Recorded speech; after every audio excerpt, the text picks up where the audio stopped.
दोस्तों, आज की कहानी एक ऐसे बच्चे की है जिसे 2 साल तक एक बंदरिया ने पाला। वह बच्चा सिर्फ कुछ घंटों का था जब उसे वीरान जंगल में कब्र खोदकर दफना दिया गया। कौन थे वे लोग जो उस मासूम बच्चे के साथ इतना क्रूर व्यवहार करते रहे? मासूम बच्चे की दिल दहला देने वाली रोने की आवाज सातों आसमानों को चीर रही थी। वहीं एक बंदरिया ने किस तरह बच्चे को बिल्कुल मां बनकर पाला, उसे अपना दूध भी पिलाया, और किस तरह बंदरिया ने क्रूर और जालिम लोगों से मासूम बच्चे की जान बचाई। यह हकीकत जानकर आपकी आंखों में भी आंसू आ जाएंगे। यह वाकया अमीरपुर में पेश आया, जहां एक बच्चे के साथ इस कदर जुल्म किया गया। ये रात का करीब 11 बजे का वक्त था। ठंडी और खून जमा देने वाली हवाएं चल रही थीं, मगर एक औरत, जिसने अपने गिर्द सियाह रंग की चादर लपेट रखी थी, अपने हाथ में कोई चीज सीने से लगाए तेज तेज कदम उठा रही थी। वह इधर उधर भी देख रही थी कि कहीं कोई उसे ऐसा करते हुए देख तो नहीं रहा। अपना चेहरा पूरी तरह छुपाए हुए, सिर से पांव तक वह बिल्कुल स्याह चादर में खुद को लपेटे हुए थी। बड़े ही शक की अंदाज में वह कदम उठा रही थी। गांव की रौनक को छोड़कर वीरानी की तरफ बढ़ रही थी। ऐसा लग रहा था जैसे वह लोगों की नजरों से छुपकर कुछ ऐसा करने वाली हो जिसे कोई उसे देख न सके। अपने सीने से उसने एक मोटा कंबल लगा रखा था। ऐसा लग रहा था जैसे कोई बहुत ही कीमती चीज उसने उस कंबल में लपेट रखी हो। अभी वह गांव की रौनक को छोड़कर सुनसान इलाके की तरफ बढ़ रही थी कि तभी सीने पर मौजूद कंबल में हरकत होने लगी। हरकत के साथ साथ एक रोने की आवाज भी गूंजी। जैसे ही उस खामोश सर्द रात में बच्चे के रोने की आवाज गूंजी, तो उसने जल्दी से कंबल को देखा। आसपास सबसे पहले नजर दौड़ाकर यह यकीन किया कि वहां पर उसके अलावा कोई मौजूद तो नहीं है। फिर उसने कंबल हटाकर एक नजर उस बच्चे को देखा जो रोने लगा था।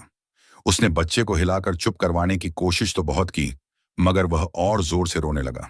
बच्चे के होंठ नीले पड़ने लगे थे, क्योंकि वह कपड़ों में मौजूद नहीं था, और यह पतला सा कंबल भला इस सर्द रात में ठंड को खत्म करने की ताकत कैसे रख सकता था? बच्चा बिलक बिलक कर रोने लगा। उस औरत ने जुल्म की हर हद उस वक्त पार कर दी जब उसने बच्चे के मुंह पर कंबल जोर से दबा दिया। बच्चे का सांस रुकने लगा था। उसके रोने की आवाज भी कंबल में ही दम तोड़ने लगी। वह तेज कदम उठाती उस बच्चे को अपने साथ यूं दबा चुकी थी कि बच्चे का सांस बंद होने लगा। यह वीरान इलाका था, जहां पर आसपास बहुत सारी झाड़ियां और पेड़ बने हुए थे। उन्हीं झाड़ियों में से एक तरफ वह औरत गई और जमीन पर बैठकर अपने हाथ में मौजूद एक नुकीली चीज से जमीन खोदने लगी। इधर वह तेज तेज जमीन खोद रही थी और उधर वह बच्चा और ज्यादा रो रहा था। वहां पर न कोई खुदा था, न खुदा की जात। यह सोचकर उस औरत ने बच्चे को अपनी गोद से उतारकर ठंडी जमीन पर लिटा दिया। कंबल बच्चे की टांगों के हिलने की वजह से खुल गया। बच्चा रहम की भीख मांग रहा था। जिस कदर दर्द उसकी आवाज में था, लगता था कि शायद उस बच्चे के रोने की आवाज सुनकर खुदा का अर्श भी कांप चुका हो। मगर वह औरत इस कदर जालिम थी कि चंद घंटे पहले इस दुनिया में आने वाले बच्चे को ठंडी जमीन पर लिटाकर पूरी कुव्वत से खोद रही थी। ठंड का अंदाजा तो इसी बात से लगा लीजिए कि उस औरत ने खुद को गर्म कपड़ों में और फिर गर्म शाल से भी लपेट रखा था। फिर भी ठंड के मारे उसके दांत किटकिटा रहे थे। घबराते हुए उसने गड्ढे से फौरन मिट्टी निकाली और फिर उस बेजुबान बच्चे को अपने हाथ में उठाया। वह नफरत भरी नजरों से उस बच्चे को देखती हुई कहने लगी, तेरा मर जाना ही अच्छा है। तू अगर मेरी जिंदगी में रहा तो मेरी जिंदगी तहस नहस हो जाएगी। मैं कभी तेरा कत्ल न करती अगर तू किसी और के घर पैदा होता, लेकिन तूने मेरे शौहर की औलाद बनकर बहुत बड़ी गलती कर दी है। इतना कहकर उस औरत ने बच्चे को उस गड्ढे में रख दिया और उसके ऊपर मिट्टी डालने लगी। शायद ही किसी औरत ने आज से पहले ऐसा जुल्म किया हो जैसा इस औरत ने किया। अपने हाथों से वह उस बच्चे के वजूद पर मिट्टी डालते डालते जब उसके चेहरे पर पहुंची तो नजरें फेर कर और वह मिट्टी भी बच्चे के चेहरे पर डालकर वहां से उठ खड़ी हुई। बच्चे के रोने की आवाज बिल्कुल मध्यम पड़ गई थी, लेकिन अभी भी ऐसा लग रहा था जैसे मिट्टी के अंदर बच्चा रो रहा हो। ऐसा करने के बाद वह औरत वापस अपने घर की तरफ चल पड़ी। घर जाने से पहले रास्ते में आने वाले नलके से उसने अपने पैरों और हाथों में लगी मिट्टी को साफ कर दिया था। आसपास देखकर यह यकीन भी कर लिया कि कोई उसे ऐसा करते हुए देख तो नहीं पाया। वह औरत, जिसका नाम शहनाज था, चलते हुए घर आ गई और घर आते ही फूट फूट कर रोने लगी। घर के पिछले दरवाजे से ही वह बाहर निकली थी, लेकिन वहां एक बंदरिया थी जो सब देख रही थी। वह बंदरिया भागती हुई उस रोते हुए बच्चे को आखिरकार एक झाड़ियों के पीछे ले गई और रोते हुए बच्चे को दूध पिलाने लगी। दूध पीते हुए वह बच्चा तो चुप हो चुका था। एक लकड़हारा, जिसका नाम इब्राहिम था, सुबह जंगल में लकड़ियां काटने आया था। उसने दूर से बंदरिया को बच्चे को दूध पिलाते हुए देखा। वह हैरान था कि आखिर यह बंदरिया बच्चे को लेकर कहां से आई। वह शख्स लकड़ियां काटने लगा और साथ ही आसपास देख भी रहा था कि कहीं से उसे वह बंदरिया मिल जाए और वह उस बच्चे को ले सके। दरअसल वह लकड़हारा एक बेऔलाद था। उम्र पक्की हो चुकी थी, लेकिन अब तक अल्लाह ताला ने उसे औलाद से नवाजा नहीं था। बच्चों से शुरू से ही उसे खास लगाव था। सारा दिन लकड़ियां काटने के बाद जब वह घर लौटा तो उसकी बीवी जुलेखा उसे उदास देखकर हैरान रह गई। आज तक वह लकड़हारा बड़ी से बड़ी मुश्किल में भी कभी उदास नहीं हुआ था। उलटा अपनी बीवी को भी सब्र ही करवाता था। लेकिन आज उसे उदास देखकर वह उसके पास चली आई और कहने लगी, क्या माजरा है? आप तो मुश्किल से मुश्किल हालात में भी कभी परेशान नहीं दिखे। आज ऐसा क्या हो गया? वह लकड़हारा उदासी में कहने लगा, जुलेखा, आज मैंने जंगल में एक बच्चे को देखा जो थोड़ा जख्मी लगा। कुछ बंदर उसके इर्द गिर्द जमा थे। शायद वे उसे मार रहे थे।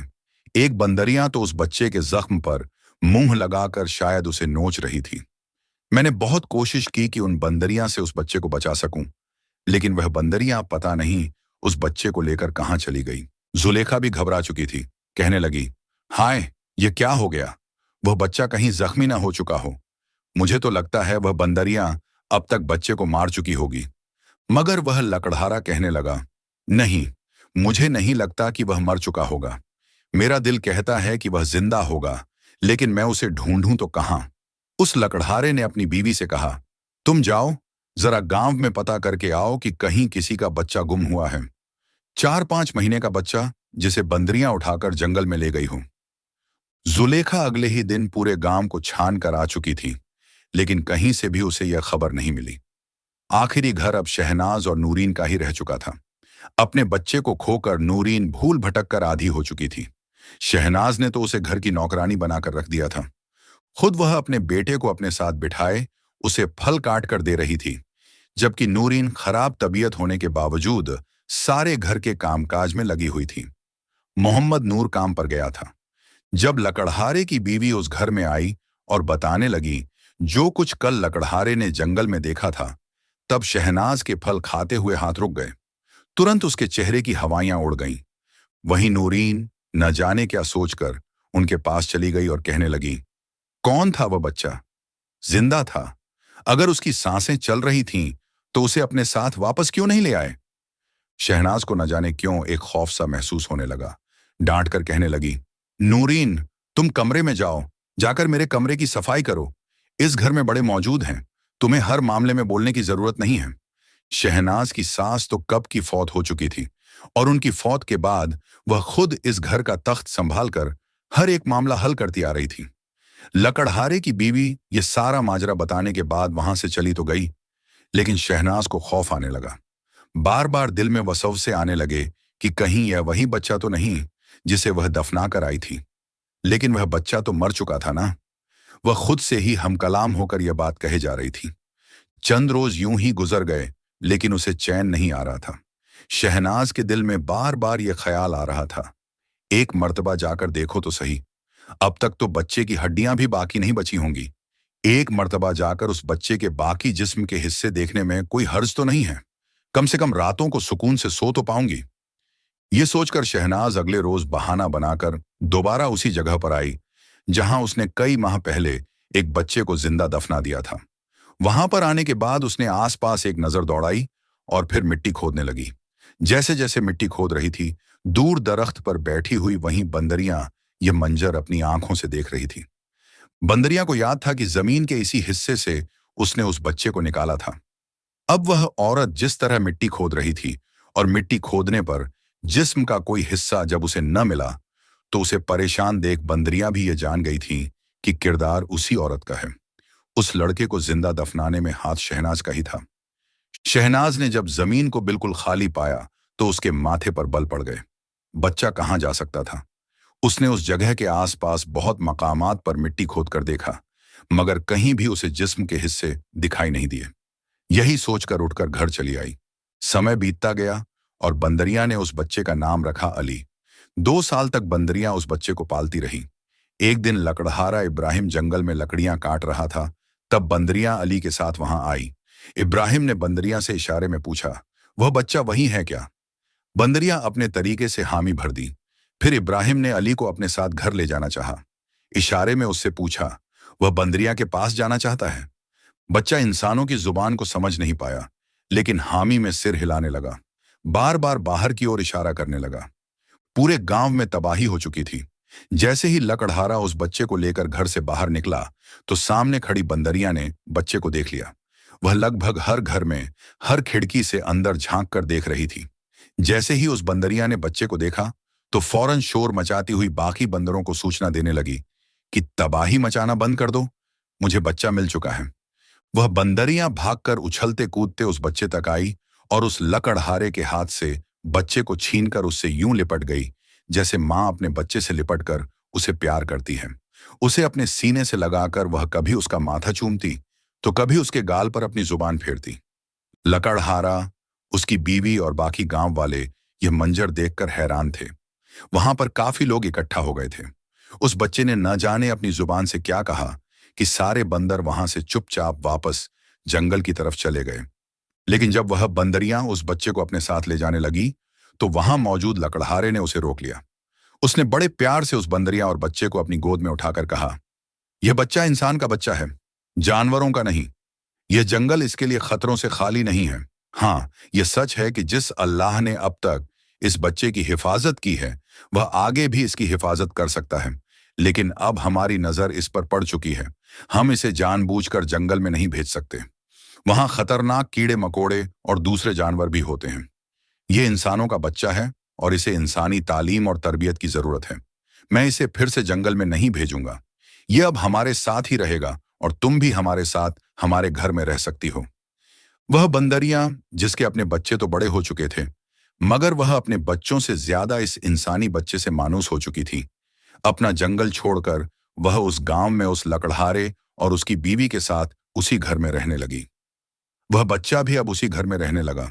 लकड़हारे की बीवी उस बच्चे को अपने सीने से लगाकर खूब रोई। उसे उस बच्चे में अपनी ममता दिखाई देने लगी। धीरे धीरे दोनों मियां बीवी ने उस बच्चे को बिल्कुल इंसानों की तरह उठना बैठना सिखाया, बोलना सिखाया। वह बच्चा इंसानी जबान के साथ साथ जानवरों की जुबान भी बोलने लगा। अक्सर लकड़हारे के साथ जब वह जंगल जाता, तो वहां बहुत सारे जानवर आ जाते, लेकिन किसी जानवर ने कभी भी उस बच्चे को नुकसान नहीं पहुंचाया। यूं ही वक्त गुजरता गया। वह बंदरियां और बच्चा लकड़हारे के घर में खूब रौनक लगाते। धीरे धीरे बच्चा बड़ा होने लगा। उसे अपने माँ बाप लकड़हारा, इब्राहिम और जुलेखा ही लगते थे, जबकि वह बंदरियां किसी पालतू जानवर की तरह उसके साथ रहने लगी। बच्चा स्कूल जाने लगा। उसकी उम्र 10 साल हो चुकी थी, लेकिन एक दिन लकड़हारा पेड़ पर लकड़ियां काटते हुए पेड़ से गिर गया। जमीन पर गिरी लकड़ी उसके सीने में घुस गई।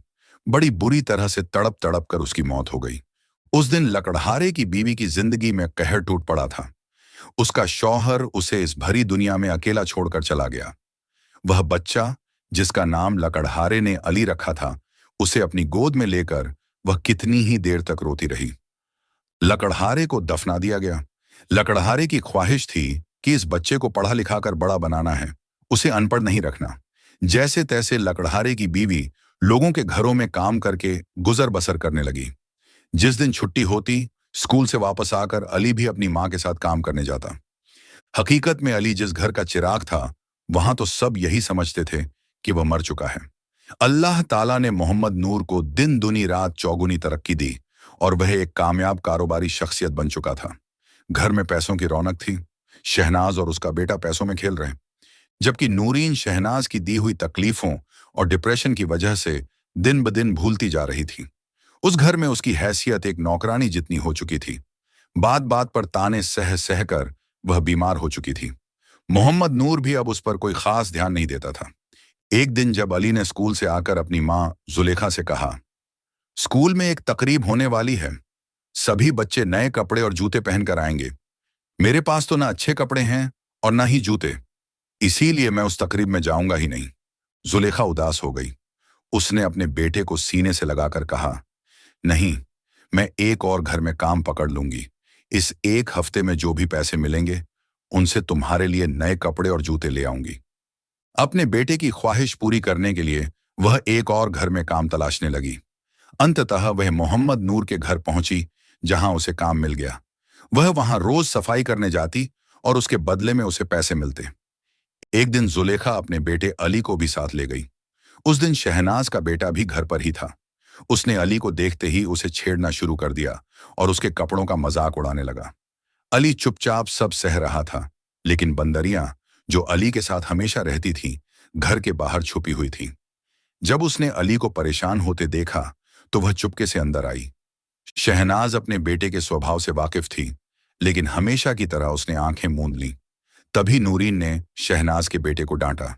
यह देखकर शहनाज नूरीन पर भड़क उठी और उसे अपमानित करना शुरू कर दिया।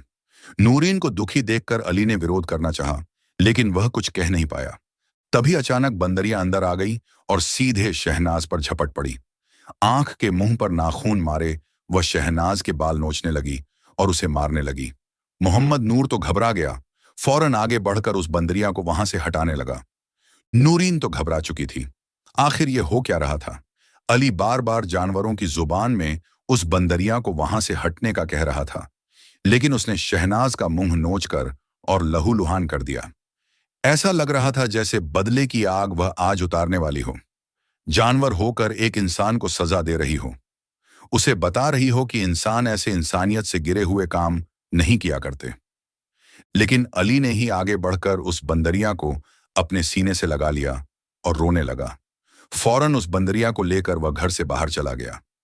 मोहम्मद नूर तो जुलेखा को डांट रहा था, तुम कैसी पागल औरत हो जो मुंह उठाकर जानवर मेरे घर लेकर आ गई।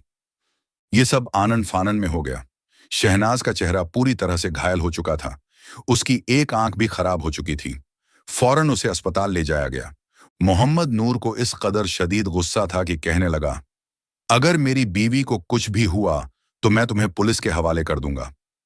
जब डॉक्टर ने यह बताया कि उनकी एक आंख खराब हो चुकी है और दूसरी आंख भी कम ही काम कर पाएगी, यह सुनकर मोहम्मद नूर ने गुस्से में आकर जुलेखा को जेल में कैद करवा दिया और उस बंदरिया को हर जगह ढूंढने लगा।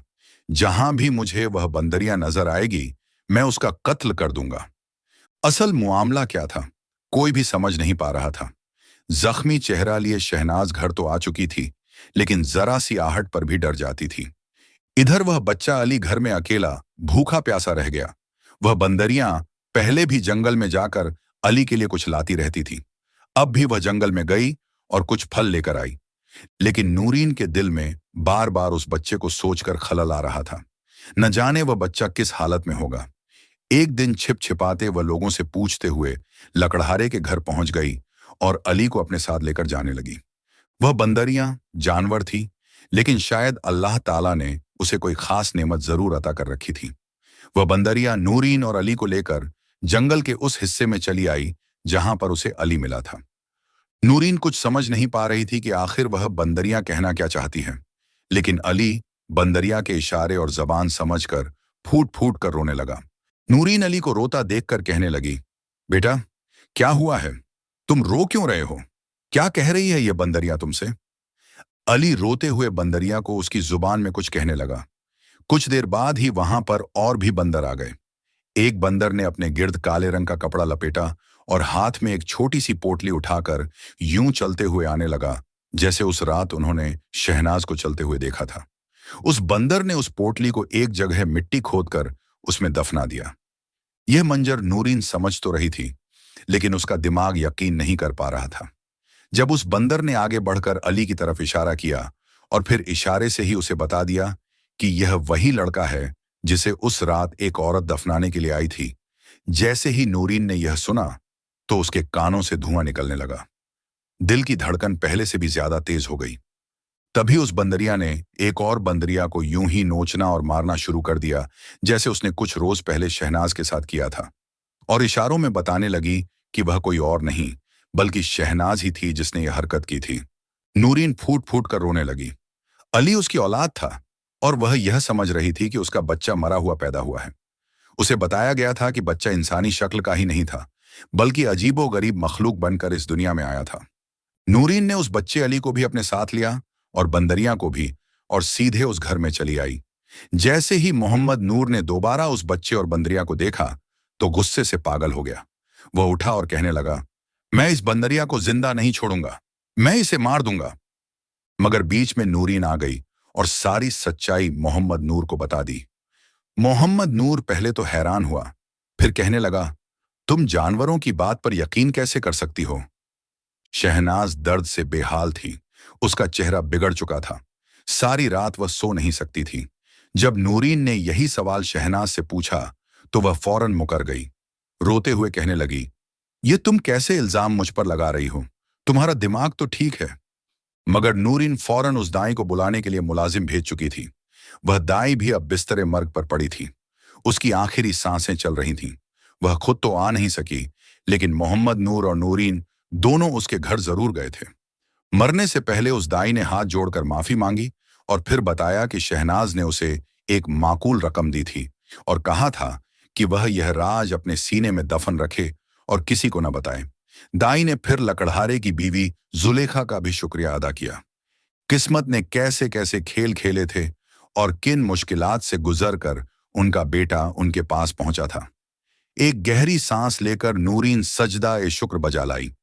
उसने कभी भी शहनाज के बेटे में और अपनी औलाद में फर्क नहीं किया था। जुलेखा तो अब विधवा थी, उसे भी उसी घर में रख लिया गया। बंदरियां तो अली के साथ हर वक्त रहती थीं। 3-3 माओं का प्यार अली को मिलने लगा। बेशक अगर खुदा ना चाहे तो एक पत्ता तक अपनी मर्जी से नहीं हिल सकता। अगर अली की जिंदगी वहीं पर खत्म हो जाती तो न जाने कितने ही राजों की तरह यह राज भी जमीन में ही दफन होकर रह जाता। लेकिन यह अल्लाह ताला की कुदरत थी कि वह अपने असल माँ बाप तक पहुंच गया और शहनाज जैसी जालिम औरत को उसके क्रूर किरदार की सजा मिल गई। मोहम्मद नूर ने शहनाज को घर से निकाल दिया। उसने अपने बेटे और नूरीन को गले लगाकर माफी मांगी। उन्होंने जुलेखा को भी अपने घर में ही रखा, क्योंकि उसकी ममता के कारण ही उनका बेटा जिंदा था। जेल से रिहा होने के बाद जुलेखा भी उनके साथ रहने लगी। बंदरिया ने मानो अपना फर्ज पूरा कर दिया था। वह अब अक्सर जंगल और घर के बीच आती जाती रहती थी, लेकिन अली के प्रति उसका प्यार कभी कम नहीं हुआ। अली बड़ा होकर एक अच्छा इंसान बना। उसे जानवरों की भाषा समझने का अनोखा वरदान था, जिसके कारण वह जानवरों और इंसानों के बीच एक पुल की तरह काम करता था। लोग उससे सलाह लेने आते थे। उसकी इंसानियत और प्यार का प्रभाव सब पर पड़ता। उसने कभी शहनाज के प्रति बदले की भावना नहीं रखी। उसके दिल में सभी के लिए प्यार था, बिल्कुल उस बंदरिया की तरह जिसने उसे अपने बच्चे की तरह पाला था। अल्लाह की कुदरत है कि वह जिसे चाहे, जिस रास्ते से चाहे, उसकी हिफाजत करता है। इस कहानी से हमें यह सीख मिलती है कि प्यार और ममता किसी भी रिश्ते से ऊपर होती है। कभी कभी जानवर भी इंसानों से ज्यादा इंसानियत दिखा सकते हैं और एक माँ का प्यार सब कुछ झेलने की ताकत देता है। अल्लाह की नजर में हर जीव बराबर है और वह सभी की हिफाजत करता है। थे